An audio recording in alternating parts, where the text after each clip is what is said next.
আসসালামু আলাইকুম বন্ধুরা। আজ বুধবার, শনিবার দিন কুরবানি ঈদ।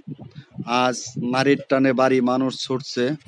দেখুন কি সুন্দর গাড়ি তে করে মানুষ ক্রমান্বয়ে। আজ সপ্তাহ লাস্ট অফিস ডে, আগামীকালকে বন্ধ, তাই আজকে নারীর টানে বাড়ির দিকে সবাই ঈদের ছুটিতে বাড়ির দিকে ছুটছে।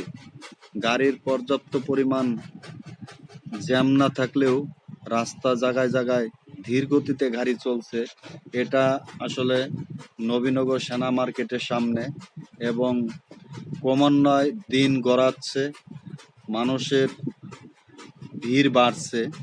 যদিও এই জায়গাটা একটু ফাঁকা আছে, প্রচণ্ড পুলিশ এবং কি র্যাব এবং সেনাবাহিনী কোনো গাড়িকে দাঁড়াইতে দিচ্ছে না, বিদায় একটু দ্রুত গাড়িগুলো পাস হচ্ছে।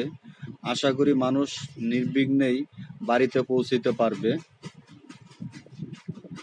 দেখুন গাড়িগুলো আস্তে আস্তে আস্তে আস্তে যাচ্ছে,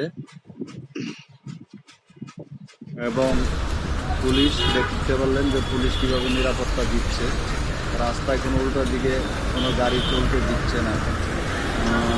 এই একটা প্রাইভেট কার, সাইড রাস্তা একটু ফাঁকা বিদায় চলে যাচ্ছে, এবং মানুষ হল ক্রমান্বয়ে বাড়ছে।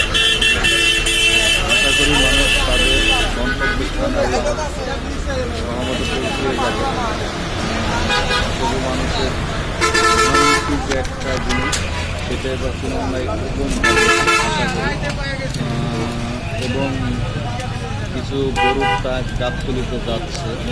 দেখতে পাচ্ছেন এই যে গরুর ট্রাকগুলো গাবতলির দিকে রওনা করছে, এবং গরুর দাম ক্রমান্বয়ে এবার একটু কম হওয়ার কথা, কিন্তু এখন পর্যন্ত কোনো ব্যাপারই বা যারা মালিক ছাড়ছে না। আমি গতকাল গাবতলিতে ঘুরে আসলাম। আশা করি আপনারা যারা কোরবানি দিবেন ভালো এবং কম দামে গরু কিনতে পারবেন, এবং গাবতলি খুব বড় গরু আছে। আসসালামু আলাইকুম।